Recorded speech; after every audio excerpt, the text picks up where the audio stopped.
Hello students, how are you all. चलो मेरे प्यारे बच्चों, आज हम लोग क्लास 8 का चैप्टर नंबर 9 पढ़ते हैं। कौन सा चैप्टर पढ़ते हैं?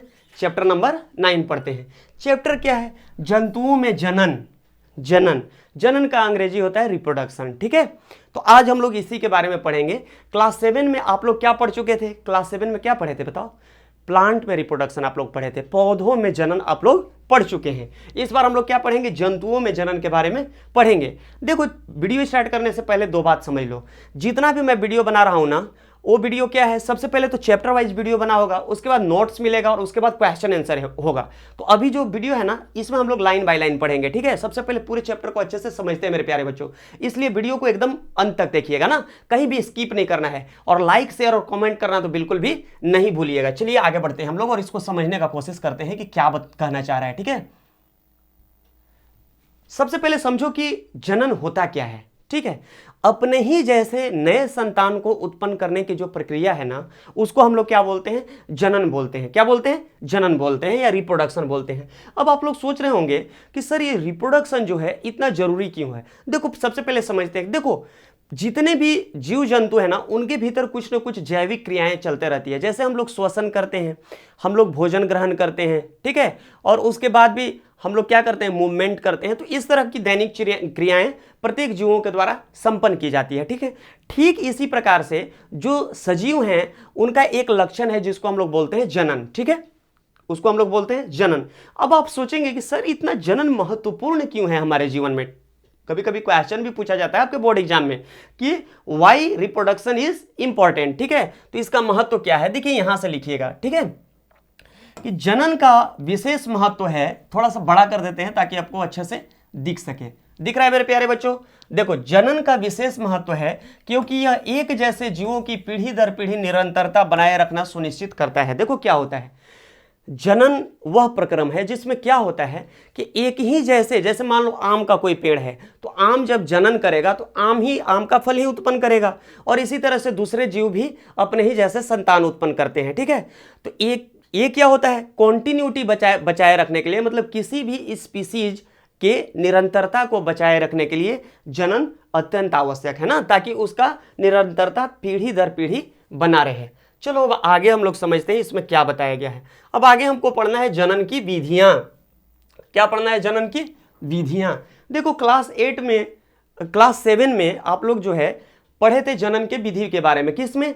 प्लांट में। इस बार हम लोगों का जो जनन का विधि पढ़ना है वो पढ़ना है किसमें? एनिमल में। ठीक है, अब देखो यहां पे नीचे में तुमको बताया गया है कि पौधों की ही तरह, किसके तरह? पौधों की ही तरह जंतुओं में भी जनन की दो विधियां होती हैं। कितनी विधियां होती हैं? दो विधियां होती हैं जनन की। किसमें? जंतुओं में ना, जंतुओं में भी जनन की दो विधियां हैं।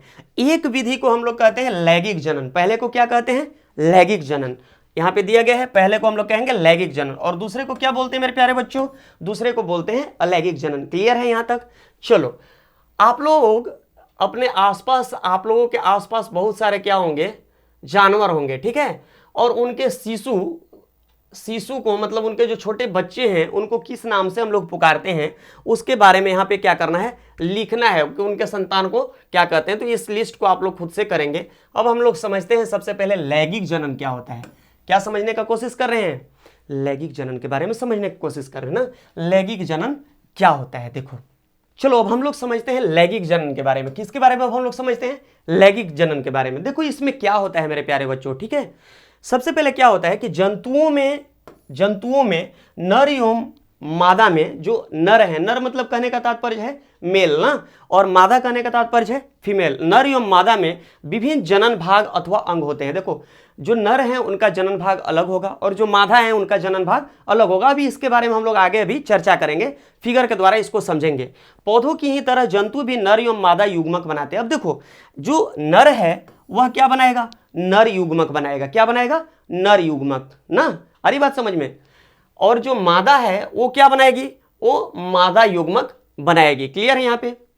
अब क्या होगा, जो नर युग्मक है और जो मादा युग्मक है, ये दोनों आपस में संलयित होकर के, ये नर युग्मक है और ये जो मादा युग्मक है, ये दोनों आपस में संलयित होकर के, मतलब फ्यूज होकर के क्या बनाएंगे? युग्मनज का निर्माण करेंगे। किसका? युग्मनज का निर्माण करेंगे ना। यह युग्मनज, अब देखो जो युग्मनज है उसको इंग्लिश में हम लोग बोलते हैं जाइगोट, क्या बोलते हैं, जाइगोट ना। और ये जो युग्मनज है बाद में क्या होगा, इसमें जो है विभाजन होगा, क्या होगा, विभाजन होगा, और ये विभाजित होकर के क्या बनाएंगे, विभाजित होकर के दूसरे जीवों का निर्माण करेंगे, ठीक है। और यह जो प्रक्रिया है जिसमें नर युग्मक और मादा युग्मक आपस में संलयित होकर के किसका, युग्मनज का निर्माण करते हैं, ऐसे प्रक्रिया को हम लोग कहते हैं लैंगिक जनन। तो जब भी आपको लैंगिक जनन के बारे में लिखना हो तो क्या लिखिएगा आप, कि जनन जिसमें, यहां से देखिए, यहां से आपसे जब एक प्रश्न पूछा जाएगा, क्या क्वेश्चन पूछा जाएगा कि लैंगिक जनन किसे कहते हैं, तो आपको क्या बताना है वहां पे, कि जनन जिसमें नर तथा मादा युग्मक का संलयन होता है लैंगिक जनन कहलाता है। बस आपको यहीं तक आंसर लिख देना है मेरे प्यारे बच्चों ना। और उसके बाद अगर फिगर ड्रॉ करने का इच्छा होगा तो कर सकते हैं, नहीं ड्रॉ करने का इच्छा हो तो उसको छोड़ भी सकते हैं अगर कम मार्क्स का आपसे क्वेश्चन पूछा गया है। चलो आगे देखते हैं। आइए हम मनुष्य में जनन भागों का पता लगाएं तथा जनन प्रक्रम का अध्ययन करें। अब हमको किस में पढ़ना है, पिछले कक्षा में आप क्लास 7 में किसके बारे में पढ़े थे, प्लांट के बारे में पढ़े थे। अब हम लोग क्या करेंगे, मनुष्य के बारे में, मतलब ह्यूमन बीइंग के बारे में पढ़ेंगे कि ह्यूमन बीइंग का रिप्रोडक्टिव सिस्टम कैसा होता है। चलो समझते हैं। हमारे पास सबसे पहला नंबर है नर जनन अंग ना, जो पुरुष होते हैं, जो मेल रिप्रोडक्टिव सिस्टम के बारे में समझते हैं। नर जनन अंगों में एक जोड़ी वृषण, देखो सबसे पहले क्या होता है, एक जोड़ी। अब एक जोड़ी कहने का अर्थ क्या हुआ, एक जोड़ी कहने का अर्थ हुआ दो, एक जोड़ी करने का अर्थ क्या हुआ, दो ना। तो जो पुरुष होते हैं उनमें एक जोड़ी वृषण या दो वृषण होते हैं, ठीक है। और दो शुक्राणु नलिकाएं होती हैं, कितनी नलिकाएं होती हैं, दो शुक्राणु नलिकाएं होती है, ठीक है। तथा एक शिश्न, मतलब लिंग होता है, यानी फीनस होता है ना। शिश्न कितना होता है, एक शिश्न होता है। अब देखो यहाँ पे बताया गया है ये जो वृषण है, ये वृषण का क्या कार्य है, तो यहाँ पे बताया गया है कि वृषण जो होता है वो नर युग्मक बनाने का काम करता है। कहता है कि वृषण नर युग्मक उत्पन्न करते हैं। कभी कभी आप लोगों से प्रश्न पूछा जाता है, ठीक है, कि नर युग्मक किस जननांग के द्वारा क्या किया जाता है, उत्पन्न किया जाता है। तो यहाँ पे लिखिएगा कि नर युग्मक वृषण के द्वारा उत्पन्न किया जाता है। और नर युग्मक को हम लोग किस नाम से जानते हैं, नर युग्मक को हम लोग शुक्राणु के नाम से जानते हैं। ये भी कभी कभी ऑब्जेक्टिव क्वेश्चन आपसे पूछा जाता है कि नर युग्मक को हम लोग किस नाम से जानते हैं, तो आप वहां पे आंसर करेंगे मेरे प्यारे बच्चों कि नर युग्मक को हम लोग शुक्राणु के नाम से जानते हैं। क्लियर है यहाँ तक। चलो वृषण लाखों शुक्राणु। अब देखो जो टेस्टिस होता है ना, वृषण, वो इस तरह से होता है, ठीक है। और इसकी संख्या कितनी होती है, दो होती है। तो ये जो वृषण है ये क्या करता है, ये स्पर्म बनाता है, यानी कि शुक्राणु बनाता है। और ये कितने, लाखों शुक्राणु उत्पन्न करता है। कितना, लाखों शुक्राणु उत्पन्न करता है ना। यहां तक क्लियर है। अब थोड़ा सा देखो, एक फिगर नीचे ड्रॉ करके दिखाया गया है आपको एनसीईआरटी में। इसको थोड़ा छोटा कर लेते हैं। आपको ये फोटो दिख रहा है अच्छे से मेरे प्यारे बच्चों, देखो यहाँ पे फोटो से अब तुमको क्लियरली समझ में आएगा। जो नर होते हैं ना, नर में कितने होते हैं, दो वृषण होते हैं। कितने वृषण होते हैं, एक हो गया हमारे राइट साइड में और एक हो गया लेफ्ट साइड में। तो तुम्हारा राइट साइड तो इधर होगा, तो एक और दो ना, मतलब एक जोड़ी वृषण होते हैं। ये क्या है, वृषण है। कौन वाला, ये दोनों, ठीक है। अब देखो ये जो तुमको मोटा सा ऐसे दिख रहा है पाइप की तरह रचना, ये क्या है, इसको हम लोग बोलते हैं शिश्न। क्या बोलते हैं, शिश्न या लिंग बोलते हैं। क्या बोलते हैं, लिंग बोलते हैं ना। अब चलो उसके बाद देखो दो पाइप की तरह की रचना दिख रही है ना, एक इधर और एक इधर, इसको हम लोग बोलते हैं शुक्राणु नलिका। इसको क्या बोलते हैं, शुक्राणु नलिका। अब देखो ये जो यहाँ पे दो वृषण दिया गया है ना, ये वृषण क्या करता है, यही उत्पन्न करता है क्या, शुक्राणु उत्पन्न करता है। और ये जो शुक्राणु, कितना शुक्राणु उत्पन्न करता है, लाखों की संख्या में शुक्राणु उत्पन्न करता है, ठीक है। क्लियर है। और शुक्राणु को हम लोग क्या बोलते हैं, नर युग्मक बोलते हैं। क्या बोलते हैं, नर युग्मक बोलते हैं। चलो अब थोड़ा सा पीछे आते हैं और समझने का कोशिश करते हैं यहाँ पे क्या कह रहा है, ठीक ना। चलो देखो, बोलता है कि चित्र 9.2 को देखिए जिसमें शुक्राणु का चित्र दिखाया गया है। अब देखो एक यहाँ पे फिगर हम लोगों को देखना है बेटा। देखो यहाँ पे क्या है, ये शुक्राणु का फिगर दिखाया गया है ना, आप लोगों को दिख रहा होगा। इसमें ऊपर में क्या है, ऊपर में ये है इसका सिर, और बीच वाले भाग को हम लोग कहते हैं मध्य भाग, और नीचे वाले भाग को हम लोग कहते हैं क्या, पूंछ, ठीक है। अब देखो ये जो पूरा कंप्लीट स्ट्रक्चर है ना, ये असलियत में एक कोशिका है। क्या है, एक कोशिका है ना। और एक कोशिका के ही अलग अलग भाग है। इसमें भी कोशिका की तरह न्यूक्लियस पाया जाता है, माइटोकॉन्ड्रिया पाया जाता है, और अलग अलग तरह के कोशिकांग पाए जाते हैं। अब इसमें देखो एक विशेष भाग है पूंछ। पूंछ का क्या काम होता है? तो पूंछ इसको चलने फिरने में, मतलब इसको एक जगह से दूसरे जगह मूवमेंट में मदद करता है। आ रही बात समझ में? चलो, गति प्रदान करता है इसको ना। देखते हैं अब इधर क्या बताया गया है। आपको थोड़ा सा दिखाई दे रहा है आप लोगों को? बोर्ड मेरा एडजस्ट है थोड़ा सा, और इसको बड़ा कर लेते हैं ताकि आप लोगों को अच्छे से दिख सके मेरे प्यारे बच्चों ना। चलो देखो, शुक्राणु यद्यपि बहुत सूक्ष्म होते हैं। अब देखो, जो ये जो शुक्राणु है ना, जिनके बारे में अभी हम बताएं, ये शुक्राणु बहुत सूक्ष्म होते हैं ना, माइक्रोस्कोपिक होते हैं, ठीक है। इनको हम लोग नंगी आंखों से नहीं देख सकते हैं, ठीक है। पर प्रत्येक में एक सिर, अभी जैसा कि बताया, प्रत्येक शुक्राणु में क्या होता है? एक सिर होता है, एक मध्य भाग एवं एक पूंछ होती है। क्या शुक्राणु एकल कोशिका जैसी प्रतीत होती है? तो हाँ, हमने आपको पहले ही बता दिया कि हाँ, यह एक एकल कोशिका होती है जिसमें तमाम कोशिकांग क्या होते हैं? उपस्थित होते हैं ना। चलो अब थोड़ा सा आगे समझने का कोशिश करते हैं क्या दिया है तुम्हारे सिलेबस में, ठीक है। अब हमको पढ़ना है मेरे प्यारे बच्चों मादा जननांग के बारे में। किसके बारे में पढ़ना है? मादा जनन अंग के बारे में ना, मादा जनन अंग के बारे में। मतलब अब हम लोग फीमेल रिप्रोडक्टिव सिस्टम के बारे में पढ़ने जा रहे हैं। देखो इसमें क्या है, मादा जननांगों में एक जोड़ी अंडाशय। अब इसमें देखो, यहां पे एक अंडाशय हो गया पहला, और दूसरा अंडाशय इधर हो गया। मतलब एक अंडाशय बाईं ओर और दूसरी अंडाशय दाईं ओर। मतलब किसी भी फीमेल में दो क्या होते हैं? दो क्या होते हैं? अंडाशय होते हैं। क्या होते हैं? अंडाशय ना। अब देखो, ये जो अंडाशय से एक पाइप की तरह की इधर संरचना है, तुमको थोड़ा सा कलर चेंज करके दिखाते हैं ताकि तुम लोगों को दिख सके। ये ब्लू कलर वाला दिख रहा है ना, यहां से यहां तक ये जो पाइप की तरह की संरचना है, इसको हम लोग बोलते हैं अंडवाहिनी। तो इसमें अंडवाहिनियों की संख्या, या डिंब वाहिनी भी इसको बोलते हैं, अंडवाहिनी बोलते हैं या फिर डिंब वाहिनी बोलते हैं। तो डिंब वाहिनियों की संख्या कितनी होती है? 2 होती है। कितनी होती है? 2 होती है। और इसमें क्या होता है? इसमें एक होता है गर्भाशय। देखो ये जो बीच का पोर्शन है ना, इस पोर्शन को हम लोग क्या बोलते हैं? इस पोर्शन को बेटा बोलते हैं गर्भाशय। यहां तक आप लोगों को बात समझ में आ रही है? तो जब भी आपसे पूछा जाए कि मादा जनन अंगों का नाम लिखिए, क्या लिखने के लिए बोला जाएगा? मादा जनन अंगों का नाम लिखिए। तो आपको 3 ही नाम यहां पे मेंशन करना है। पहला नाम क्या लिखिएगा कि एक जोड़ी अंडाशय, पहला हो गया। दूसरा में लिखिएगा एक जोड़ी अंडवाहिनी, और तीसरा में क्या लिखिएगा? तीसरा में लिखिएगा एक गर्भाशय, ठीक है। यही 3 नाम आपको लिख देना है। तो इस तरह से आपका मादा जनन अंग क्या हो जाएगा?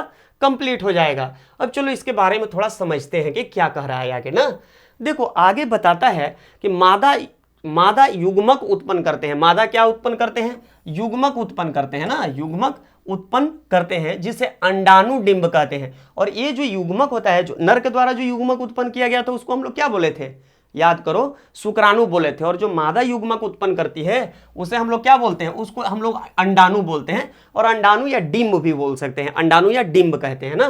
तो ये कभी कभी आप लोगों से क्या पूछा जाता है? ऑब्जेक्टिव प्रश्न पूछा जाता है, ठीक है, कि मादा के द्वारा उत्पन्न किए जाने युग्मक को किस नाम से जानते हैं? तो उसका आंसर रखोगे अंडाणु या डिंब। क्लियर है यहां तक? चलो अब हम लोग मानव स्त्रियों में प्रति मास 2 अंडाशयों में से किसी एक अंडाशय से एक विकसित अंडाणु अथवा डिंब का निर्मोचन अंडवाहिनी में होता है। अब देखो यहाँ पे बहुत इंपॉर्टेंट बात है, जो समझने की बात है, इसको आप लोग समझने का कोशिश कीजिएगा। देखिए यहाँ पे देख रहे हैं, ये मानवों में मादा जनन अंग हमारे पास है। अब यहाँ पे देखो, तुमको दिख रहा है ना अंडाशय, एक अंडाशय यहाँ पे है, एक अंडाशय यहाँ पे है। कहाँ पे है अंडाशय? देखिए एक अंडाशय यहाँ पे है और एक अंडाशय यहाँ पे। ये दोनों जो अंडाशय है ना, इसमें से प्रत्येक अंडाशय में से किसी एक अंडाशय से, या तो इस अंडाशय से या फिर इस अंडाशय से, किसी एक अंडाशय से एक मंथ में क्या होगा? एक बार क्या निर्मोचित होगा? एक अंडा निर्मोचित होगा। अगर लेफ्ट वाले से होगा तो राइट वाले से नहीं होगा, अगर राइट वाले से होगा तो फिर लेफ्ट वाले से अंडा निर्मोचित नहीं होगा। किसी एक अंडाशय से एक मंथ में एक बार क्या होता है? अंडा निर्मोचित होता है। यहां तक हो क्या? क्लियर है? सबको बात समझ में आ रही है? अब देखो, ये जो अंडा निकलता है अंडाशय से, वो कहां चला जाता है? वो निर्मोचित होने के बाद चला जाता है अंडवाहिनी में। कहां पे चला जाता है? अंडवाहिनी में, जो पाइप की तरह की फैलोपियन ट्यूब इसको इंग्लिश में बोलते हैं, वहां पे चला जाता है। गर्भाशय वह भाग है। अब देखो गर्भाशय क्या होता है बेटा, ठीक है। गर्भाशय वह भाग है जहां शिशु का विकास होता है। जो बीच वाला गोला वाला तुमने भाग देखा, जो यहाँ पे मैंने अभी बताया था, एक बार फिर से देख लो फिगर थोड़ा सा। जो ये जो बीच वाला भाग आपने देखा, इसको हम लोग बोलते हैं गर्भाशय। क्या बोलते हैं? गर्भाशय। और गर्भाशय का क्या काम होता है? गर्भाशय में ही शिशु का क्या होता है? विकास होता है। गर्भाशय में ही शिशु का विकास होता है, नवजात का ना। चलो देखो, अब आगे समझने का हम लोग कोशिश करते हैं। शुक्राणु की तरह अंडाणु भी एकल कोशिका है। देखो यहाँ पे अंडाणु का एक क्या बना हुआ है, फोटो बना हुआ है, यहाँ पे एक अंडाणु का फोटो बना हुआ है। आप देख सकते हैं कि यह भी जो है ये क्या है, एकल कोशिका है ना, और इसके बीच में क्या है, न्यूक्लियस है, और बाकी कोशिकांग भी इसमें प्रेजेंट रहते हैं। तो शुक्राणु की तरह अंडाणु भी क्या है, एकल कोशिका है। अब थोड़ा सा समझते हैं या बूझो क्या कहना चाहती है। बूझो को पता है कि विभिन्न जंतुओं में अंडे का साइज अलग अलग होता है। अब देखो जितने भी जंतु होते हैं ना, उनमें अंडों की जो साइज होती है, जितने भी जंतु हैं उनमें अंडों की साइज अलग अलग होती है। जैसे जो मनुष्य हैं, मनुष्य के अंडे कैसे होते हैं, माइक्रोस्कोपिक होते हैं, उनको हम लोग सिर्फ माइक्रोस्कोप से ही देख सकते हैं, ठीक है। अब कुछ बच्चे चूंकि प्रश्न करने लगते हैं अपने घर पे, तो आपको इस तरह का प्रश्न अब नहीं करना है, ठीक है। आप अभी समझ लीजिए कि प्रत्येक जीव के अंडों का साइज अलग अलग होता है। जैसे मुर्गी के अंडे को हम लोग आराम से देख सकते हैं, ठीक है, दुकान पर आप तो देखे होंगे मुर्गी का अंडा, ठीक है। इसी तरह से हम लोग चींटी के अंडे को भी देख सकते हैं, ठीक है। चींटी तो बहुत छोटा होता है ना, लेकिन कुछ ऐसे जीव हैं जिनके अंडे को नहीं देखा जा सकता है। जैसे मनुष्य के अंडे को नहीं देखा जा सकता है, क्योंकि उनको सिर्फ सूक्ष्मदर्शी के द्वारा ही देखा जा सकता है। उनका साइज बहुत छोटा होता है और वो माइक्रोस्कोपिक होते हैं नेचर में। अब थोड़ा सा हम लोग आगे समझने का कोशिश करते हैं, और वह क्या है, वह है निषेचन। क्या है, निषेचन। अब निषेचन क्या होता है, थोड़ा सा समझते हैं इसको बाबू, ठीक है। दिख रहा है आपको, निषेचन क्लियर है। चलो, कहता है जनन प्रक्रम का पहला चरण शुक्राणु और अंडाणु का संलयन है। देखो सबसे पहले क्या है, जब भी आपसे पूछा जाएगा कि निषेचन क्या होता है, तो शुक्राणु और अंडाणु के संलयन की प्रक्रिया को हम लोग क्या बोलते हैं, निषेचन बोलते हैं। तो यहाँ पे लिखा है कि जनन प्रक्रम का पहला चरण शुक्राणु और अंडाणु का संलयन है। जब शुक्राणु अंडाणु के संपर्क में आते हैं तो इनमें से एक शुक्राणु अंडाणु के साथ संलयित हो जाता है। उसमें से क्या होता है, एक शुक्राणु अंडाणु। जैसे देखो यहाँ पे क्या है, ये मान लो अंडाणु है, और इधर से एक शुक्राणु ऐसे तैरते तैरते आया और इसके पास गया, तो ये अंडाणु क्या करेगा कि कुछ केमिकल सिग्नल भेजता है, रासायनिक सिग्नल भेजता है ना, रासायनिक सूचना भेजता है। किसको, शुक्राणु को। तो चूंकि लाखों शुक्राणु एक साथ वहां पे जाते हैं, यहाँ पे क्या होता है, यहाँ पे बहुत सारे शुक्राणु ला करके चिपक जाते हैं अंडाणु के साथ, ठीक है। तो इसमें से कोई एक जो शुक्राणु होगा, वो अंडाणु का जो बाहरी कवर है उसको क्या करेगा, तोड़ करके अंदर घुसेगा, और फिर क्या होगा, उनका जो न्यूक्लियस है उनका क्या होगा, संलयन हो जाएगा, ठीक है। तो अंडाणु के संपर्क में आते हैं तो इनमें से एक शुक्राणु अंडाणु के साथ संलयित हो जाते हैं, शुक्राणु और अंडाणु। अब देखो यहाँ पे तुम्हारा आंसर लिखा हुआ है किसका, निषेचन शब्द का, जो ये निषेचन वर्ड लिखा हुआ है, इस निषेचन का तुम्हारे यहाँ पे आंसर लिखा है। शुक्राणु और अंडाणु का यह संलयन क्या कहलाता है, निषेचन कहलाता है। क्लियर है। आगे देखो, निषेचन के समय शुक्राणु और अंडाणु संलयित होकर एक हो जाते हैं।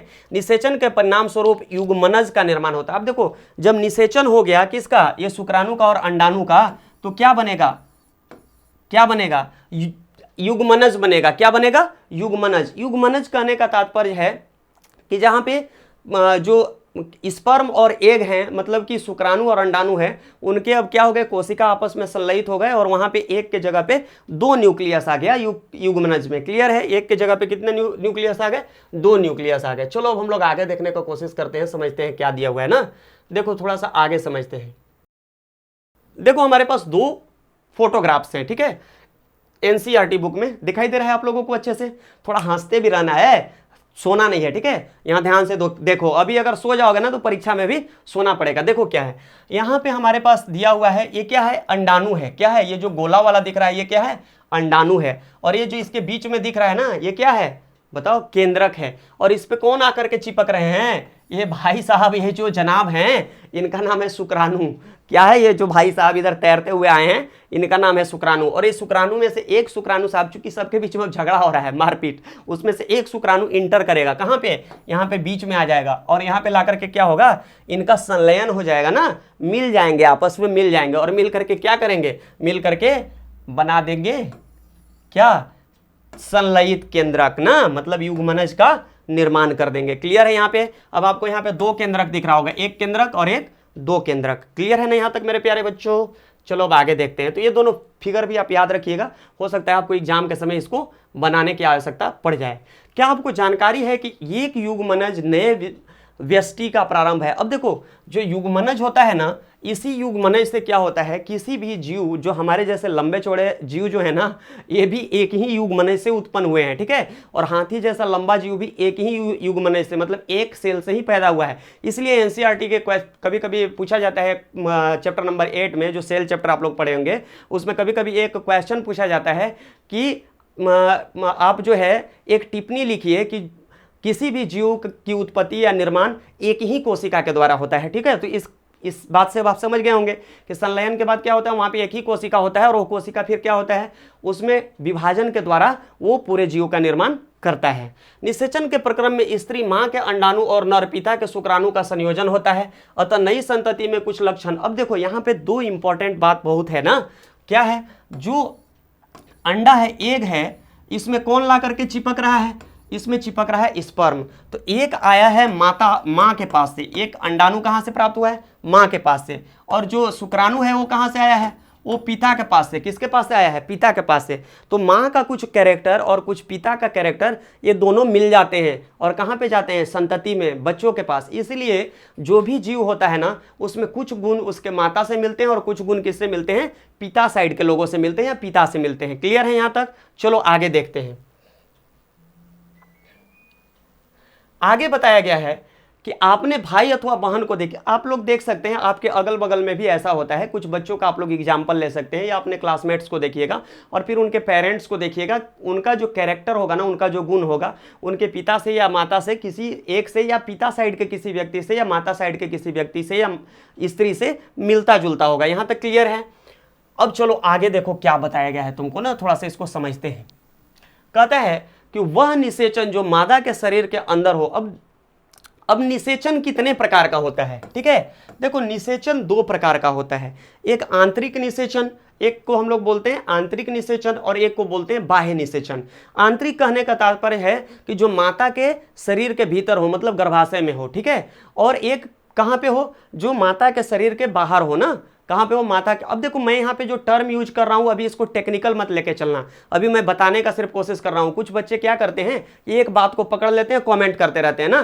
चूंकि मैं जब भी पढ़ा रहा हूँ तो अभी बढ़ा रहा हूँ सिर्फ क्लास 8 के बच्चे को, और हम लोग उसके लेवल को ध्यान रख करके हम लोग किसी बात को बोलते हैं। तो यहाँ पे इस बात का अर्थ का अनर्थ नहीं निकालना है। ठीक है, अगर मैं बोल रहा हूँ माता के भीतर, माता के शरीर में, तो क्लास 8 के बच्चे को ध्यान में रह करके ये वीडियो बनाया गया है। तो आप अभी इसी को समझेंगे मेरे प्यारे बच्चों। ठीक है, जब आप लोग हायर क्लास में जाएंगे तो वहाँ पार्टिकुलर चीज पढ़ना रहता है। हम लोगों को भी पार्टिकुलर चीज पता होता है, लेकिन हम लोग बच्चों के हिसाब से कोई भी चीज को बताते हैं, निर्धारित करते हैं ना, जो उनका स्टैंडर्ड होता है। जब क्लास 6 के बच्चों को पढ़ाते हैं तो उनके स्टैंडर्ड से, जब क्लास 8 को पढ़ाते हैं उनके स्टैंडर्ड में, क्लास 10 वाले को अलग और क्लास 12 वाले को अलग, BSc MSc में अलग पढ़ते हैं। तो अभी यहाँ पे ध्यान देंगे आप। ठीक है, तो वह निषेचन जो मादा के शरीर के अंदर हो, मतलब मां के गर्भ में हो, उसको हम लोग क्या बोलते हैं, आंतरिक निषेचन बोलते हैं। क्या बोलते हैं उसको, आंतरिक निषेचन बोलते हैं मेरे प्यारे बच्चों ना। और मनुष्य, गाय, कुत्ते तथा मुर्गी। अब देखो कुछ जीव ऐसे हैं जिनमें आंतरिक निषेचन होता है। जैसे किसमें होता है, मनुष्य में, क्योंकि मनुष्य का जो बच्चा होता है मां के पेट में पलता है, गर्भ में पलता है। ठीक है, गाय में भी वैसे ही होता है, कुत्ते में भी वैसा ही होता है, तथा मुर्गी में भी वैसे ही होता है। यहां तक क्लियर है, किसी को कोई दिक्कत नहीं है? तो ये सब कहां पे होता है, आंतरिक निषेचन। जिसका भी विकास मां के गर्भ में जिसका निषेचन हो रहा है उसको हम लोग आंतरिक निषेचन बोलेंगे। चलो आगे देखते हैं आगे क्या समझाया गया है ना। थोड़ा सा पहले मैं एडजस्ट कर लेता हूं, दिख रहा है सबको? अब देखो बाह्य निषेचन के बारे में अभी हम लोग पढ़ेंगे, लेकिन उससे पहले एक थोड़ा सा क्या दिया गया है, पट्टी में, पीले कलर के पट्टी में आप लोगों को कुछ इंफॉर्मेशन दिया गया है। तो थोड़ा इसके बारे में पढ़ लेते हैं, उसके बाद हम लोग बाह्य निषेचन के बारे में पढ़ेंगे मेरे प्यारे बच्चों। ठीक है, हमारे पास दिया गया है एक IVF यहाँ पे एक वर्ड है।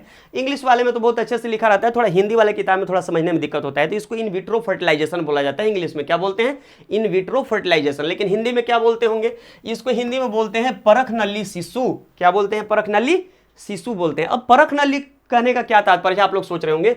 देखिए जो लैब होता है ना, जब आप लोग विज्ञान के प्रयोगशाला में जाते होंगे, विज्ञान के प्रयोगशाला में, तो वहाँ पे कांच की एक पतली सी नली बनी हुई रहती है। ठीक है, आप लोग नेट पे या यूट्यूब पे सर्च करके देख सकते हैं कि परख नली क्या है। ठीक है, इसको हम लोग टेस्ट ट्यूब बोलते हैं। क्या बोलते हैं, टेस्ट ट्यूब बोलते हैं इंग्लिश में। तो परख नली से न ले तो आपको क्या यूज करना है, कौन सा वर्ड, टेस्ट ट्यूब यूज करना है ना।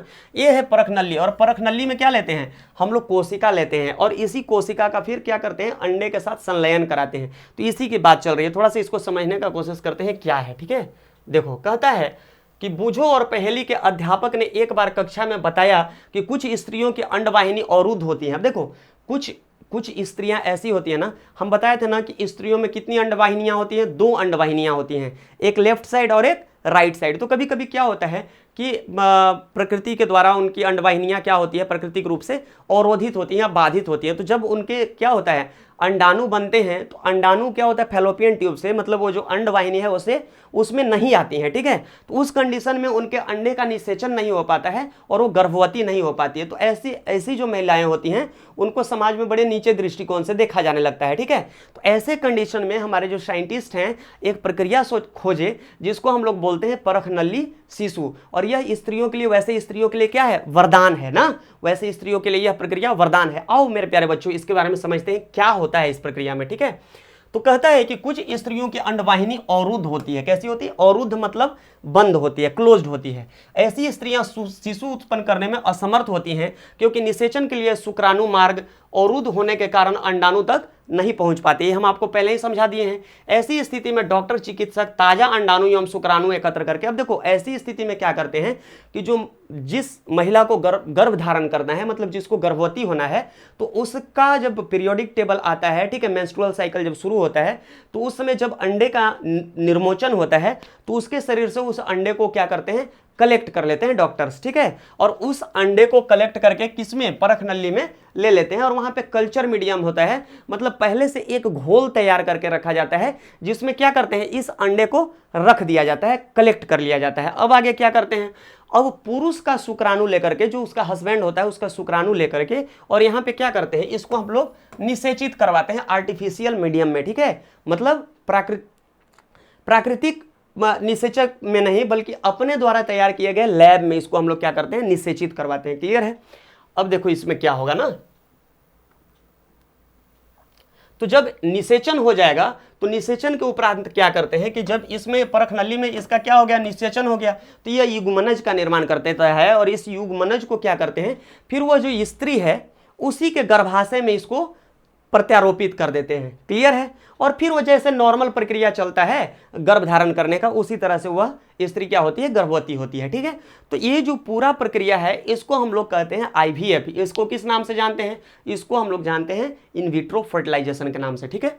एवं शुक्राणु एकत्र करके उचित माध्यम में कुछ घंटों के लिए एक साथ रहते हैं, जिसमें IVF अथवा इन विट्रो निषेचन शरीर से बाहर कृत्रिम निषेचन हो जाता है। कैसे होता है, कृत्रिम रूप से उनका निषेचन हो जाता है। अगर निषेचन हो जाता है तो क्या करते हैं, युग्मनज को लगभग 1 सप्ताह तक विकसित किया जाता है। उसके बाद 1 सप्ताह तक उनको थोड़ा बड़ा, मतलब डिवाइड होने के लिए छोड़ दिया जाता है। क्या करते हैं, ये थोड़ा सा बड़े होते हैं, मतलब सेल डिवीजन इनमें होता है, कोशिका विभाजन होता है, और थोड़ा ये क्या होते हैं, ग्रो कर जाते हैं, जिसके पश्चात उसे माँ के गर्भाशय में स्थापित किया जाता है। जो मैंने आपको पहले ही बता दिया, माता के गर्भाशय में पूर्ण विकसित होता है यह, और शिशु का क्या होता है, जन्म सामान्य शिशु की तरह ही होता है। इस तकनीक द्वारा जन्मे शिशु को परख नली शिशु कहते हैं। आप लोगों से कभी कभी सवाल पूछ दिया जाता है कि आखिर परख नली शिशु क्या होता है, या फिर ये IVF का फुल फॉर्म क्या होता है, तो इसको हम लोग बोलते हैं इन विट्रो फर्टिलाइजेशन। याद रखिएगा, क्या बोलते हैं, इन विट्रो फर्टिलाइजेशन, ठीक है। यह एक मिथ्या नाम है। अब देखो परख नली शिशु जो है ना, यह एक मिथ्या नाम है, क्योंकि शिशु तो परख नली में पैदा नहीं हो रहा है, सिर्फ क्या हो रहा है, वहां पे शुक्राणु और अंडाणु का संलयन हो रहा है। शिशु कहां से, वो तो गर्भ में ही पल रहा है ना, तो ये इसीलिए मिथ्या, मिथ्या मतलब होता है अफवाह, गलत ना, गलत नाम है, ठीक है, क्योंकि शिशु का विकास परख नली में नहीं होता है। क्लियर है मेरे प्यारे बच्चों। चलो अब हम लोग आगे देखेंगे। हाँ तो मेरे प्यारे बच्चों अब थोड़ा सा आगे देखते हैं। देखो जब हम लोग इसको ले रहे थे इस पट्टी को, तो उस समय हम लोग आंतरिक निषेचन और बाह्य निषेचन का बात कर रहे थे। आंतरिक निषेचन के बारे में हम लोग पढ़ चुके हैं। अब इसके आगे तुम्हारे बुक में क्या बताया गया है, तुम्हारे किताब में, उसको समझने का कोशिश करते हैं। आपको यह जानकर आश्चर्य होगा कि अनेक जंतुओं में निषेचन की क्रिया मादा जंतु के शरीर के बाहर होती है। देखो कुछ ऐसे भी जंतु होते हैं जिनमें निषेचन की क्रिया कहाँ होती है, जो मादा जंतु होते हैं उनके शरीर के कहाँ होती है, बाहर होती है। इन जंतुओं में निषेचन जल में होता है। और देखो जो ऐसे जंतु होते हैं ना जिनमें निषेचन माता के गर्भ के बाहर होता है, इसको हम लोग, ऐसे जंतुओं का निषेचन जनरली कहाँ पे होता है, जल में होता है। पहले कहाँ होता है, जल में होता है। आइए पता लगाए कि यह किस प्रकार संपन्न होता है। चलो इसके बारे में थोड़ा सा जानकारी प्राप्त करते हैं, ठीक है। देखो यहाँ पे क्रियाकलाप 9.1 तुमको दिया गया है, इसको थोड़ा सा देखने का कोशिश करना। वसंत अथवा वर्षा ऋतु के समय किसी तालाब अथवा मंद गति से बहते झरने में, देखो क्या होता है ना, हम लोगों के गाँव के आसपास बरसात के दिनों में जब तुम कभी जाते होगे, या फिर कहीं नदी झरने के नज़दीक, या कोई तालाब छोटा सा होगा, या कहीं पे पानी जमा होगा, तो वहाँ पे क्या देखते होगे कि जो मेढक होते हैं ना, मेढक अपना अंडा देते हैं, ठीक है। और अंडा कैसा होता है, चिपचिपा, जेली के जैसा होता है, ठीक है, चिपचिपा रहता है, ठीक है ना, लिसलिसा होता है, ठीक है। जैसे मुर्गी का अंडा तोड़ते हैं तो अंदर वाला चिपचिपा निकलता है ना, उसी तरह का होता है। और वहाँ पे एक थक्का की तरह अंडा होता है, ये पानी पे या तो तैरते हुए मिलेगा या फिर किसी घास पे या कोई झाड़ी पे चिपका हुआ मिलेगा। चूंकि ये बहुत कम ही बच पाता है, चूंकि इसलिए कम बच पाता है और बहुत ज़्यादा संख्या में अंडा भी देते हैं, कौन, मेढक लोग, इसलिए ज़्यादा संख्या में अंडा देते हैं क्योंकि इस अंडे को मछलियां खाती हैं, ठीक है। तो आओ इसके बारे में थोड़ा सा समझते हैं, इसी कहानी को और आगे बताया गया है। तो ये जो अंडे होते हैं ना, ये अंडे कैसे दिए जाते हैं? तो सबसे पहले क्या होता है, जो नर और मादा होते हैं, कौन, मेढक, वो एक साथ पानी में आते हैं। तो मादा क्या करती है, सैकड़ों अंडे देती है। मादा क्या करती है, सैकड़ों अंडे दे देती है पहले पानी में ना। अंडा अब दे दिया गया, अब उसके बाद क्या होता है, उसके बाद क्या होता है कि जो मेढक होते हैं वो अपना शुक्राणु पानी में छोड़ देते हैं और वो शुक्राणु तैरते हुए आता है और उस मेढक के अंडे को क्या करता है, निषेचित करता है। अब आपको हम बता चुके हैं कि ये जो अंडे होते हैं ये एक इनका आहार होता है, मछलियों का आहार भी होता है। तो मछली इन अंडों को खा जाते हैं, तो अंडों की संख्या बहुत कम होती है और पानी में, तो उस कंडीशन में क्या होता है, उनका निषेचन नहीं हो पाएगा। इसलिए क्या करते हैं कि मेढक बहुत अधिक संख्या में वहाँ पे क्या करते हैं, अंडा उत्पन्न करते हैं। मादा जैसे, अब देखिए यहाँ पे आपको वही बात बताया गया, माता जैसे ही अंडा देती है उस पर नर शुक्राणु छोड़ देते हैं। प्रत्येक शुक्राणु अपनी लंबी पूंछ की सहायता से जल में इधर उधर तैरते रहती है। अब शुक्राणु के पीछे क्या होता है, जो शुक्राणु होता है उसके पीछे एक पूंछ लगा रहता है और उसी पूंछ के माध्यम से वे जल में इधर उधर तैरते रहते हैं। शुक्राणु अंडकोश के संपर्क में आते हैं जिसके फलस्वरूप निषेचन हो जाता है। इस बात को 2-3 बार मैं आपको समझाया हूं तो आप अच्छे से समझ गए होंगे। इस प्रकार के निषेचन, अब जो देखो इस तरह का जो निषेचन हो रहा है ना, कहाँ पे, किसी माता के गर्भ के बाहर ना, शरीर के बाहर जो निषेचन की प्रक्रिया हो रही है जल में, इस प्रकार की जो निषेचन जिसमें नर तथा मादा युग्मक का संलयन मादा के शरीर के बाहर होता है उसको हम लोग कहते हैं बाह्य निषेचन। क्या कहते हैं इसको, बाह्य निषेचन कहते हैं मेरे प्यारे बच्चों। अब देखो इसका कुछ एग्जाम्पल दिया गया है, किन किन जीवों में होगा। पहले तो मछली में, फिर कुछ स्टारफिश में होता है और बहुत सारे जलीय प्राणी में होता है। आप इसका एग्जाम्पल देख सकते हैं ना। चलो अब आगे हम लोग देखते हैं, मछली और मेढक एक साथ सैकड़ों अंडे क्यों देते हैं जबकि मुर्गी एक समय में केवल एक अंडा देती है। इसका उत्तर हम आपको बता चुके हैं। चूंकि होता है ऐसा है कि जो मेढक होते हैं वो, उनका जो अंडा होता है उनको मछलियां खा जाती है, मछलियों के अंडे को भी मछलियां खाती हैं, ठीक है, तो या फिर दूसरे जीव खा जाते हैं जो तालाब में या पानी में रहने वाले जीव हैं। तो इस कंडीशन में क्या होता है, अगर वे एक अंडा देंगे तो उसका निषेचन संभव नहीं हो पाएगा। इस कंडीशन में क्या होते हैं, वो ज़्यादा से ज़्यादा संख्या में अंडा देते हैं। लेकिन मुर्गी के साथ ऐसा कंडीशन नहीं होता है, इसलिए मुर्गियाँ सिर्फ क्या करती हैं, एक अंडा देती हैं। क्लियर है मेरे प्यारे बच्चों। चलो अब यहाँ पे देखने का कोशिश करते हैं आगे क्या कहा गया है ना। अब यही बात यहाँ पे कहानी आपको समझाया गया है, यही कहानी आपको समझाया गया है ना। हाँ तो मेरे प्यारे बच्चों चलो अब हम लोग क्या करते हैं, नेक्स्ट हेडिंग लेते हैं। नेक्स्ट हेडिंग क्या है हमारा, भ्रूण का परिवर्धन। कौन सा हेडिंग है हमारा, नेक्स्ट हेडिंग है भ्रूण का परिवर्धन। उससे पहले थोड़ा सा हम इसको बड़ा कर लेते हैं ताकि आप लोगों को दिख सके अच्छे से, एडजस्ट हो जाए ताकि आप लोगों को क्या हो सके, अच्छे से दिख सके। चलो अब हम लोग देखते हैं क्या हेडिंग कहता है, भ्रूण का परिवर्धन। भ्रूण का परिवर्धन कैसे होता है ना, इसके बारे में मेरे प्यारे बच्चों हम लोग क्या करेंगे, थोड़ा सा समझेंगे। थोड़ा सा मैं पेन ले लेता हूं अच्छे से ताकि आप लोगों को दिख सके ना।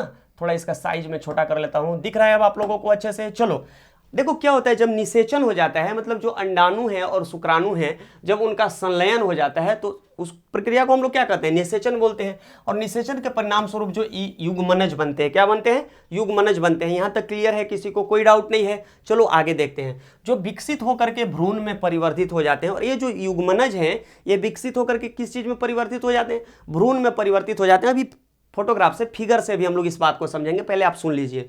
युग्मनज लगातार विभाजित होकर कोशिकाओं के गोले में बदल जाते हैं। अब ये जो युग्मनज है ये क्या है, लगातार विभाजित होकर के कोशिकाओं के गोले में बदल जाते हैं। तत्पश्चात कोशिकाएं समूहीकृत होने लगती हैं तथा विभिन्न ऊतकों और अंगों में परिवर्तित हो जाती हैं। यहां तक समझ में आ गया। अब ये जो भ्रूण है क्या होगा, इस विकसित होती हुई संरचना को क्या कहते हैं, भ्रूण कहते हैं। ये जो विकसित हो रही है गोला, इसको हम लोग क्या कहेंगे, भ्रूण कहते हैं। भ्रूण गर्भाशय की दीवार में क्या होती है, अध्यारोपित होकर विकसित हो जाती है। चलो इसको थोड़ा फिगर से हम लोग समझते हैं ना, ताकि आप लोगों को समझने में इसको सहूलियत हो। देखो यहाँ पे एक फिगर दिख रहा है तुमको, ठीक है। ये क्या है, फीमेल रिप्रोडक्टिव सिस्टम का फिगर है, इसको समझते हैं यहाँ पे कैसे कैसे क्या क्या होता है। सबसे पहला नंबर तो जो अंडाशय है, अंडाशय से क्या निकलेगा, अंडा उत्सर्जित होगा। क्या उत्सर्जित होगा, अंडा उत्सर्जित होगा, निर्मोचित होगा, ठीक है। और ये अंडा धीरे धीरे क्या होगा, ये नीचे जाएगा किसमें, डिंब वाहिनी में। किसमें बढ़ेगा, डिंब वाहिनी में। अब देखो चूंकि क्या हुआ है कि अब शुक्राणु जो है, शुक्राणु इधर से शुक्राणु गति करते हुए धीरे धीरे कहां बढ़ेगा, धीरे धीरे तैरते हुए अपने पूंछ के माध्यम से तैरते हुए कहां पहुंचता है, इसी जो ये डिंब वाहिनी है, ये डिंब वाहिनी में तैरते हुए यहां पे पहुंचेगा और इधर से अंडा भी पहुंच गया। और यहां पे क्या होगा कि जो ये शुक्राणु और अंडाणु है ये आपस में संलयित हो जाएंगे और इनके संलयन के पश्चात क्या होगा, यहाँ पे बनेगा बेटा देखो युग्मनज। किसका निर्माण हो जाएगा, युग्मनज का निर्माण हो जाएगा। और ये युग्मनज क्या होगा, आगे चल के डिवाइड होने लगेंगे, मतलब इनमें क्या होगा, कोशिका विभाजन होने लगेगा। और कोशिका विभाजन के पश्चात क्या होगा, एक कोशिका से ये दो कोशिका बनाएंगे, दो से कितने बनाएंगे, 4 बनाएंगे, 4 से 8 बनाएंगे और इस तरह से इनकी संख्या धीरे धीरे बढ़ती जाएगी, ठीक है। आगे बढ़ते हुए क्या होगा कि जब इनमें कोशिका विभाजन के द्वारा एक गोल गेंद के समान की संरचना ये बनाते हैं, वो जो गोल गेंद के समान की जो संरचना है उसको हम लोग बोलते हैं भ्रूण। क्या बोलते हैं उसको, भ्रूण बोलते हैं, ठीक है। और ये जो भ्रूण है, ये भ्रूण क्या होगा, अब देखो थोड़ा एक और फिगर थोड़ा अच्छे से समझ लेते हैं। तो भ्रूण के साथ क्या होता है इसको समझ लेते हैं, ठीक है। ये जो भ्रूण है, तो ये जो दीवार बना हुआ है किसका, गर्भाशय का जो दीवार है उसे ला करके ये भ्रूण चिपक जाते हैं। क्या होते हैं, चिपक जाते हैं उससे, ठीक है, या फिर उसमें धंस जाते हैं थोड़ा सा और वहां पे इनका फिर आगे का विकास होने लगता है। यही बात हम लोगों को समझना था यहां तक ना। चलो आगे देखते हैं। अब क्या होता है जब यहां तक की प्रक्रिया पूर्ण हो जाती है, यहां तक की जब क्या हो गई, प्रक्रिया पूर्ण हो जाती है, तो इनमें जो भ्रूण है, देखो जब यहां तक की प्रक्रिया मेरे प्यारे बच्चों पूर्ण हो गई, तो ये जो भ्रूण है इनमें विभिन्न अंग क्या होने लगते हैं, विकसित होने लगते हैं। क्योंकि कोशिका अब एक जगह ही एकत्र होकर के उत्तक का निर्माण करेंगे और वो धीरे धीरे विभिन्न अंगों में विभाजित होने लगते हैं। तो इसमें क्या, सिर, आंख, कान, हाथ, पैर इत्यादि क्या होते हैं, धीरे धीरे विकसित होना शुरू हो जाता है। इसमें क्या क्या सिर, आंख, कान इत्यादि विकसित होते हैं। अब देखो यहाँ पे एक महत्वपूर्ण बात तुमको बताया गया है। क्या बताया गया है, तुमसे प्रश्न पूछा जाता है कि गर्भ क्या कहलाता है, गर्भ क्या कहलाता है या गर्भ कौन सी अवस्था है। तो यहां पे बताइएगा कि भ्रूण की वह अवस्था जिसमें सभी शारीरिक भागों की पहचान हो सके गर्भ कहलाता है, ठीक है। भ्रूण की वह अवस्था जिसमें सभी शारीरिक अंगों की पहचान हो सके उसको हम लोग क्या कहते हैं, गर्भ कहते हैं ना। तो इस बात को हमेशा याद रखिएगा। जब गर्भ का विकास पूरा हो जाता है तो मां नवजात शिशु को क्या करती है, जन्म देती है। मेरे प्यारे बच्चों यहां तक समझ गए। चलो हम लोग आगे समझते हैं। देखो एक गर्भवती जो माँ होती है, गर्भवती माँ के पेट में जो शिशु होता है, शिशु कुछ इसी तरह से रहता है, ऐसे अपने हाथ पैर को सिकुड़ करके सोया रहता है ना, सोया रहता है। दिख रहा है ये क्या है, ये जो गोला सा दिख रहा है ये गर्भाशय है बेटा, ठीक है। और ये गर्भाशय का क्या है, द्वार है, मुंह है ना, ये खुलता है और फिर शिशु यहाँ से बाहर निकलता है। यहाँ तक बात समझ गए मेरे प्यारे बच्चों। चलो आगे हम लोग देखते हैं। अब एक और बात हम लोग समझते हैं कि मुर्गी में भी आंतरिक निषेचन होता है। अब देखो बात समझने वाली यहाँ पे ये है कि जो मुर्गी है ना, मुर्गी में भी आंतरिक निषेचन होता है। मतलब उनका जो अंडे का जो अंडा है, अंडा देने से पहले मुर्गी में निषेचन की जो प्रक्रिया होती है कहाँ पे होती है, मुर्गी के भीतर, शरीर के भीतर होती है। लेकिन क्या होता है, परंतु क्या मनुष्य और गाय की तरह मुर्गी भी बच्चे को जन्म देते हैं। लेकिन तुम देखते होगे कि जो मुर्गी है मनुष्य और गाय की तरह बच्चे को जन्म नहीं देते हैं। ये क्या करते हैं कि निषेचन के फौरन बाद ही युग्मनज लगातार, अब देखो क्या होता है मुर्गी में कि जब निषेचन हो जाएगा मुर्गी में, तो निषेचन के फौरन बाद ही युग्मनज लगातार विभाजित होता रहता है। उसमें युग्मनज विभाजित होने लगेगा जैसे मनुष्य में हो रहा था। और अंडवाहिनी में नीचे की ओर क्या होता है, बढ़ते रहता है ना। इसके नीचे बढ़ने के साथ साथ इस पर सुरक्षित परत, अब देखो वो जो युग्मनज जैसे जैसे नीचे की ओर ढलकेगा कि इसमें अंडवाहिनी में या डिंब वाहिनी में, तो उसके ऊपर क्या होगा, कैल्शियम कार्बोनेट का जो अंडा के ऊपर जो व्हाइट कलर का खोल देखते हो ना, उसका एक परत क्या होगा, चढ़ते चला जाएगा और वो क्या होता है, कठोर कवच के रूप में होता है, ठीक है। और पूर्ण रूप से बन जाने के बाद ये जो कवच है, जब ये पूर्ण रूप से बन जाएगा तो उसके बाद क्या होगा, मुर्गी अंडे का निर्मोचन करती है, तो मुर्गी अंडा दे देती है। उसके बाद का कहानी क्या होता है, मुर्गी के शरीर के बाहर बाकी कहानी होती है। अब क्या होता है, मुर्गी अंडे को चूजा बनने में लगभग 3 सप्ताह का समय लगता है। अब जो ये मुर्गी एक बार अंडा दे दी बाबू, तो इस अंडे को चूजा बनने में कितना समय लगेगा, 3 सप्ताह का समय लगेगा। कितना? 3 वीक्स का समय लगता है।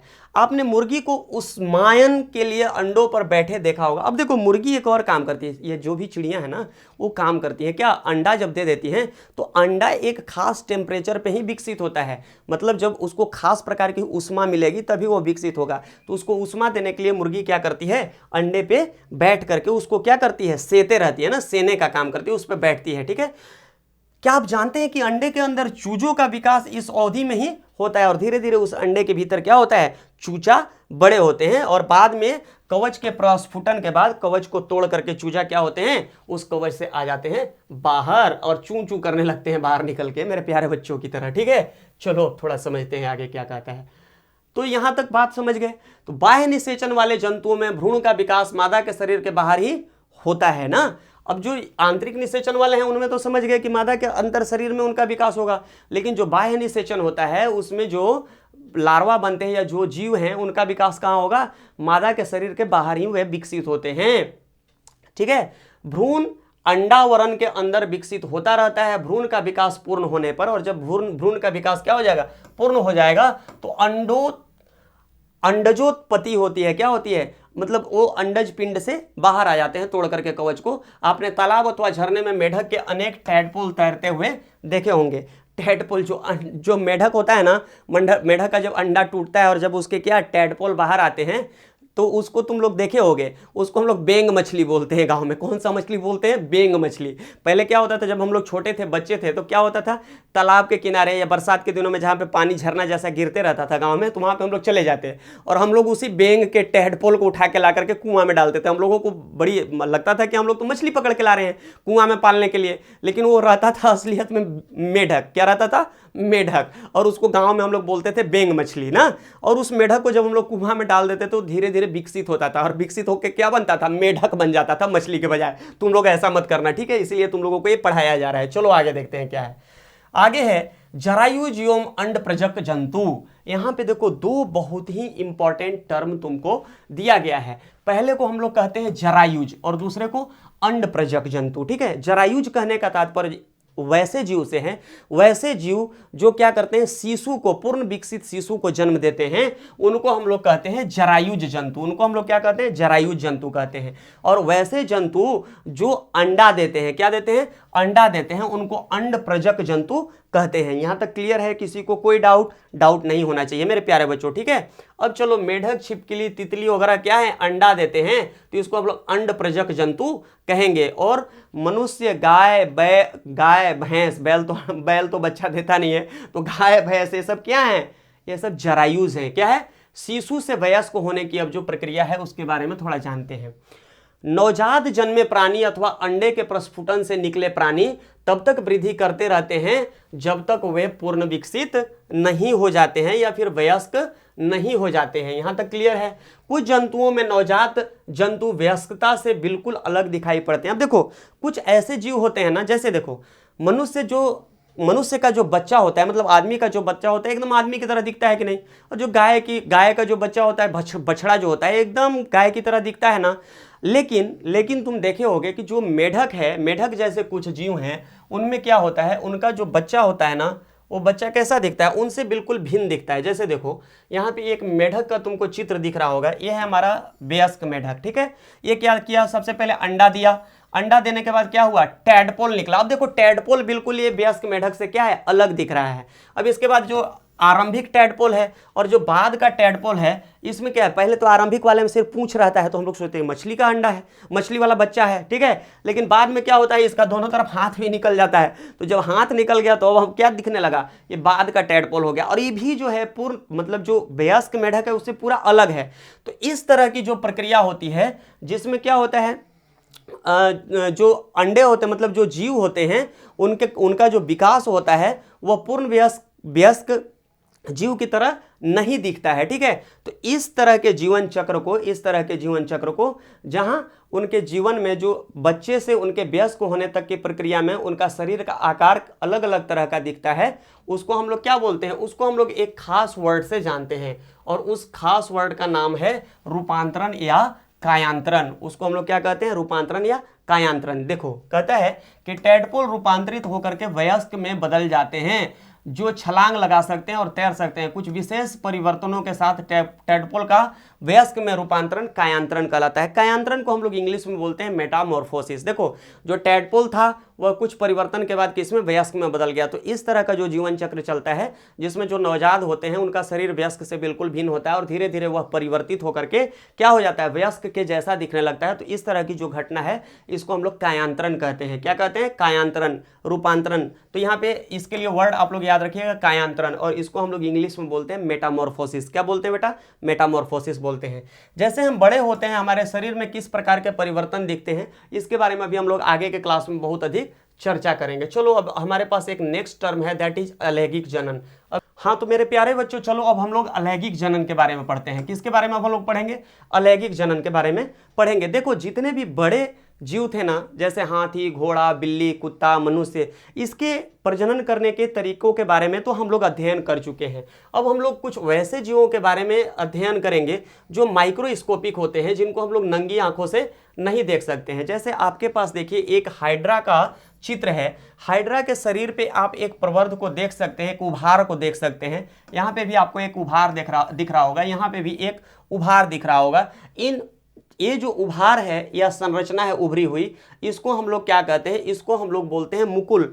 क्या बोलते हैं, मुकुल बोलते हैं ना। और जब यह पेरेंट्स से, मतलब जो इसके जो माता पिता हैं उनके शरीर से जब यह अलग होता है, तो ये फिर क्या होता है, पूर्ण विकसित होकर के एक नए हाइड्रा को जन्म देता है। ठीक है, तो प्रत्येक हाइड्रा में एक या अधिक उभार दिखाई दे सकते हैं। यह उभार विकसित होते नए जीव हैं जिन्हें मुकुल कहते हैं। इनको हम लोग क्या कहते हैं, मुकुल कहते हैं। इसको हमेशा ध्यान में रखिएगा। और आगे क्या बताता है आपके बुक में, कहता है कि स्मरण कीजिए कि ईस्ट में, अब देखो ईस्ट के बारे में तुम लोग पढ़े होंगे, तो ईस्ट का जो शरीर होता है उसमें भी मुकुल निकलता है, छोटा सा उभार होता है, आउटग्रोथ होता है। ठीक है, हाइड्रा में भी एकल जनक से निकलने वाले उदर्ध, ठीक है, से नए जीव का विकास होता है। इस प्रकार के जनन को, जिसमें केवल एक ही जनक नए जीव को जन्म देता है, लैंगिक जनन कहलाता है। ठीक है, अब देखो चूंकि हाइड्रा में जो जन्म हो रहा है, नए जीव का जो बनना है, किसके द्वारा, मुकुल का, उस प्रक्रिया को हम लोग क्या कहते हैं, मुकुलन कहते हैं। क्या बोलते हैं मेरे बच्चों,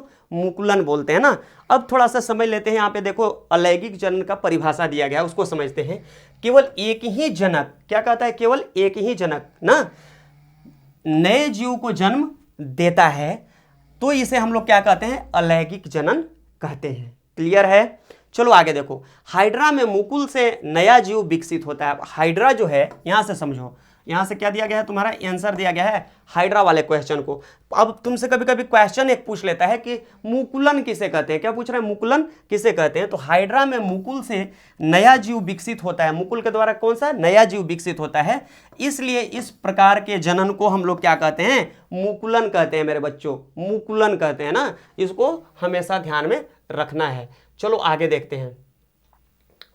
अलैंगिक जनन की अन्य विधि अमीबा में दिखाई देती है। चूंकि अभी हम लोगों को यहाँ पे दो मुख्य जीवों के बारे में पढ़ना था, एक था हाइड्रा और दूसरा कौन सा है, अमीबा। और भी तरह के अलैंगिक जनन होते हैं, सिर्फ 2 ही प्रकार के नहीं होते हैं। ठीक है, लेकिन उसके बारे में हमको अभी आपके सिलेबस में नहीं पढ़ाया गया है या नहीं पढ़ना है, इसलिए हम उस पर अभी चर्चा नहीं करेंगे। ठीक है, हम लोगों को अभी उस पर चर्चा नहीं करना है। चलो अब हम लोग देखते हैं आगे क्या दिया गया है ना, इसको समझने का कोशिश करते हैं। आप अमीबा की संरचना के विषय में पढ़ चुके हैं, आपको स्मरण होगा कि अमीबा एक कोशिक होता है। देखो अमीबा कैसा होता है, अमीबा होता है एक कोशिक। आप इसके बारे में पहले ही अध्ययन कर चुके हैं। अमीबा का कोशिका कैसा दिखता है, उसका जो शेप होता है अमीबा का, वो होता है इरेगुलर, इस तरह का होता है ना। इसमें बीच में होता है केंद्रक और इधर होता है रसधानी। अमीबा के संरचना के बारे में आप पहले पढ़े होंगे क्लास 7 या कक्षा 7 में। ठीक है, इसमें केंद्रक के 2 भाग में विभाजन से जनन की क्रिया प्रारंभ होती है। अब देखो जो अमीबा है उसमें जनन कैसे होता है, थोड़ा सा इसको हम लोग समझने का कोशिश करते हैं। यहाँ पे एक फिगर दिया गया है, देखो इसको देखोगे, हाँ जी आ गया फिगर, आपका दिख रहा है, दिख रहा है ना। देखो जो अमीबा है ना, अमीबा यहाँ पे दिया गया है, इसका इरेगुलर शेप होता है, इसमें एक केंद्रक आपको दिख रहा होगा, बीच में एक केंद्रक है। थोड़ा सा इसको कलर दूसरा कर लेते हैं ताकि मेरे प्यारे बच्चे को अच्छे से दिख सके, ठीक है। चलो देखो तो यहाँ पे केंद्रक दिख रहा है ना। अब ये अमीबा क्या होगा कि इसके जो केंद्रक हैं पहले विभाजित होकर के एक केंद्रक से दो केंद्रक बना लेते हैं, ठीक है। एक केंद्रक से कितने केंद्रक? दो केंद्रक बना लेते हैं। और बाद में क्या होता है, अमीबा का जो ये बॉडी है, पूरा शरीर क्या होता है, विभाजित होकर के दो भागों में बढ़ जाता है और इस तरह से संतति एक से दो क्या बन जाते हैं, इस एक से दो अमीबा बन जाते हैं। और इस तरह का जो विभाजन होता है इसको हम लोग क्या कहते हैं, इसको कहते हैं द्विखंडन। क्या कहते हैं? द्विखंडन कहते हैं। देखो यहां पे लिखा है कि इस प्रकार के अलैंगिक जनन को, जिसमें जीव विभाजित होकर दो संतति उत्पन्न करते हैं, द्विखंडन कहते हैं। समझ में आ गया पूरी तरह से? चलो आगे देखो, मुकुलन एवं द्विखंडन के अतिरिक्त कुछ अन्य विधियां भी हैं जिसके बारे में हम बता चुके हैं। चूंकि वो अभी आपके सिलेबस में नहीं है इसलिए हम लोग उसके बारे में बहुत अधिक चर्चा नहीं करेंगे, आपको बस इतना ही कहानी पढ़ना था। हाँ तो मेरे प्यारे बच्चों, अब क्या करते हैं हम लोग, अब हम लोग देखते हैं कि ये जो क्लोनिंग हो रही है, क्लोनिंग की जो ये प्रक्रिया हुई है, ये क्लोनिंग की प्रक्रिया, इसको अब हम लोग थोड़ा अच्छे से समझने का कोशिश करते हैं। देखो, या तो एक कोशिका है, इसी कोशिका के जैसे दूसरा कोशिका का निर्माण किया जाए, या फिर एक क्या है, अंग, ठीक है। जैसे कभी कभी सुनते हो ना कि उसका लीवर ट्रांसप्लांट हो रहा है, ठीक है। तो क्या होते हैं, एक जो लीवर है इसी लीवर के जैसा दूसरा लीवर बना दिया जाए, या फिर कोई और अंग के जैसा दूसरा अंग विकसित कर दिया जाए, या फिर कभी कभी क्या किया जाता है, एक कोशिका से पूरे जीव को ही क्या कर लिया जाए, क्लोन कर लिया जाए, उसकी ही फोटोकॉपी तैयार कर दी जाए। तो ऐसे जो इस तरह का जो प्रक्रिया है इसको हम लोग क्या कहते हैं, क्लोनिंग कहते हैं। और इसके बारे में आपको अभी हम बता चुके हैं, कहां से कहां तक आपको देखना है, यहां तक पूरा अच्छे से देख लेना है। कोई दिक्कत किसी को मेरे प्यारे बच्चों नहीं होना चाहिए। चलो आगे देखते हैं, किसी जंतु की सफलतापूर्वक क्लोनिंग सर्वप्रथम। अब देखो ये जो क्लोनिंग की प्रक्रिया हुई थी ना, सबसे पहले कौन किया था, एक साइंटिस्ट थे, उनका नाम था इयान विल्मट। क्या नाम था? इयान विल्मट। और ये इयान विल्मट कहाँ के रहने वाले थे? ये इयान विल्मट एक, देखो, एडिनबर्ग नाम का शहर था स्कॉटलैंड देश में। देखो जैसे हम लोग भारत देश में रहते हैं ना, आप किसी न किसी शहर में रहते होंगे, तो ठीक इसी तरह से एडिनबर्ग नाम का एक शहर है, कहाँ पे? स्कॉटलैंड में। अब जैसे तुम्हारे शहर में तुम जिस स्कूल में पढ़ते हो वहाँ पे एक लैब होगा ना, ठीक इसी तरह से एडिनबर्ग में भी एक लैब था। उस लैब का नाम था क्या? Roslin institute. अरे ये बात समझ में, या जगह होगा रोजलिन इंस्टीट्यूट, ठीक है। वहाँ पे इन लोगों का टीम, किसका? इयान विल्मट साहब का जो टीम था वो क्या काम कर रहा था? लैब में काम कर रहा था। क्या हुआ वहां पे? उन्होंने एक भेड़ को क्लोन किया। वहां पे क्या किया इन्होंने? एक भेड़ को क्लोन किया, और क्लोनिंग के बाद जो क्लोन तैयार हुआ उसका नाम रखा इन्होंने डॉली। क्या नाम रखा? डॉली। डॉली कोई लड़की नहीं है, डॉली क्या है? भेड़ है यहाँ पे ना, तो डॉली नाम की भेड़ की बात चल रही है। अरे ये बात समझ में? अब देखो तुमसे एक प्रश्न पूछा जाता है कभी कभी कि वह कौन सा पहला स्तनधारी है, कौन सा पहला स्तनधारी है जिसकी क्लोनिंग की गई, तो तुम बताओगे कि वह पहला भेड़ है जिसकी क्लोनिंग की गई और उसका नाम है डॉली। उसका नाम क्या है? डॉली। अब ये क्लोनिंग कैसे होता है इसके बारे में थोड़ा सा समझते हैं। देखो दो भेड़ यहाँ पे है, कितनी भेड़ें हैं? दो भेड़ है। पहला जो भेड़ है इसका नाम है फिन डॉर्सेट। क्या नाम है इसका? Finn Dorset. अब क्या किया गया है कि जो फिन डॉर्सेट है ना, इसके मिल्क प्रोड्यूसिंग ग्लैंड से, मतलब मेमरी ग्लैंड से, ठीक है, या स्तन ग्रंथि से, कहां से? स्तन ग्रंथि से, जहां से दूध निकाला जाता है ना, वहां से लिया गया एक कोशिका। क्या लिया गया? एक कोशिका लिया गया है मेरे प्यारे बच्चों। यहां तक समझ में आ रही है? अब इसका क्या किया गया, स्कॉटिश ब्लैक शीप युग की केंद्रक विहीन। अब देखो एक और भेड़ है, इसका नाम है स्कॉटिश ब्लैक शीप यू। क्या नाम है उसका? स्कॉटिश ब्लैक शीप यू, ठीक है। तो ये इसके शरीर से भी एक कोशिका ले लिया गया, ठीक है, अंड कोशिका ना ले लिया गया। अब जो देखो ये जो दूसरा वाला जो भेड़ है स्कॉटिश ब्लैक शीप यू, और यहाँ क्या है? फिन डॉर्सेट, ठीक है। तो यहाँ पे भी एक कोशिका लिया गया है। अब ये जो कोशिका है इधर वाला जो स्कॉटिश ब्लैक शीप यू वाला, अब इसमें क्या किया गया कि इसका जो केंद्रक है ना, केंद्रक को हटा दिया गया, भगा दिया गया, ठीक है। अब इसके भीतर क्या है? केंद्रक था। अब इस केंद्रक को क्या कर दिया गया? निकाल दिया गया, रिमूव कर दिया गया, ठीक है। और उसके बाद क्या किया गया, जो फिन डॉर्सेट था, इस फिन डॉर्सेट को इसके भीतर डाल दिया गया, केंद्रक को ना। फिन डॉर्सेट को कहां पे डाल दिया गया? ब्लैक फेस यू के केंद्रक विहीन अंडकोश में स्थापित कर दिया गया। क्लियर है? यहां से इसको कहां लाया गया, इसमें डाल दिया गया, इसके केंद्रक को, न्यूक्लियस को। यहां तक बात समझ गए? इस प्रकार उत्पन्न अंड कोशिका को स्कॉटिश ब्लैक शीप ईव में रोपित किया गया। अब देखो यहां तक हो गया। अब यहां पे क्या हुआ कि जब इस तरह से ये तैयार हो गया तो इसके बाद क्या किया गया, इसको लेकर के ये दूसरा नंबर वाला जो भेड़ था जिसका नाम था स्कॉटिश ब्लैक शीप ईव, इसके गर्भाशय में स्थापित कर दिया गया। जैसे इन विट्रो फर्टिलाइजेशन के समय हम आप लोगों को समझाए थे, उसके गर्भाशय में क्या किया गया, इसको प्रत्यारोपित कर दिया गया। और वहीं पे फिर इसका धीरे धीरे क्या हुआ, परिवर्धन और विकास हुआ। और उसके बाद यह क्या किया, एक भेड़ को जन्म दिया। और उस भेड़ का नाम रखा गया क्या, उस भेड़ का नाम रखा गया डॉली। उस भेड़ का नाम रखा गया डॉली। अब देखो ये जो भेड़ है डॉली, ये किसके जैसे दिखने लगी।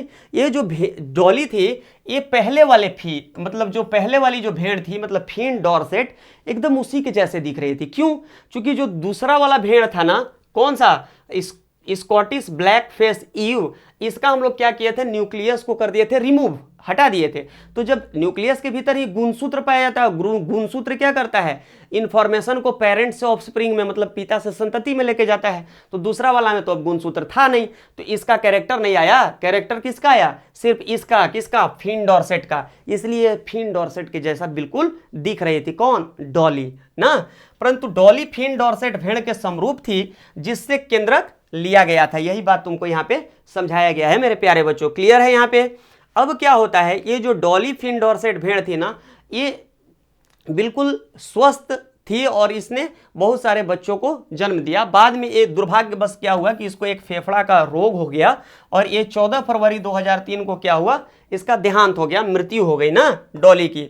डॉली के बाद स्तनधारियों के क्लोन बनाने का अनेक प्रयास किया गया। देखो दुनिया के बहुत सारे इंस्टीट्यूट में हमेशा क्लोन बनाने का प्रयास चलते रहता है। इससे क्या होता है कि कुछ दुर्लभ जीव जो है धरती पे, उनको संरक्षित किया जा सकता है, लेकिन यह जल्दी सक्सेसफुल नहीं होता है। ये बहुत जटिल प्रक्रिया है, इतना आसान भी नहीं है जितना आसानी से हम आप लोगों को बोर्ड पे समझा दिए, इतना आसानी से होता नहीं है। ठीक है, तो इसको बहुत सारे साइंटिस्ट मिल करके और इस क्रिया को संपन्न करने का प्रयास करते हैं। तो बहुत सारे देशों में यह काम हमेशा चलते रहता है। ठीक है, अब इसमें क्या होता है कि जब भी कोई क्लोनिंग होती है किसी जीव की और वो जब जन्म लेता है तो उसमें कुछ न कुछ क्या होती है, शारीरिक विकृतियां होती हैं और वो बहुत ज़्यादा दिनों तक जीवित नहीं रह पाता है और उसकी मृत्यु हो जाती है। तो इस तरह से आज हम लोगों का चैप्टर हो गया एंड। अब हम लोग क्या करेंगे, आगे का चैप्टर पढ़ेंगे मेरे प्यारे बच्चों। आप लोग इसको लाइक करेंगे, शेयर करेंगे और कमेंट करना बिल्कुल नहीं भूलेंगे। अगर किसी प्रकार का कोई समस्या हो समझने में तो उसको कमेंट बॉक्स में पूछेंगे, मैं उसका आंसर देने का कोशिश करूंगा।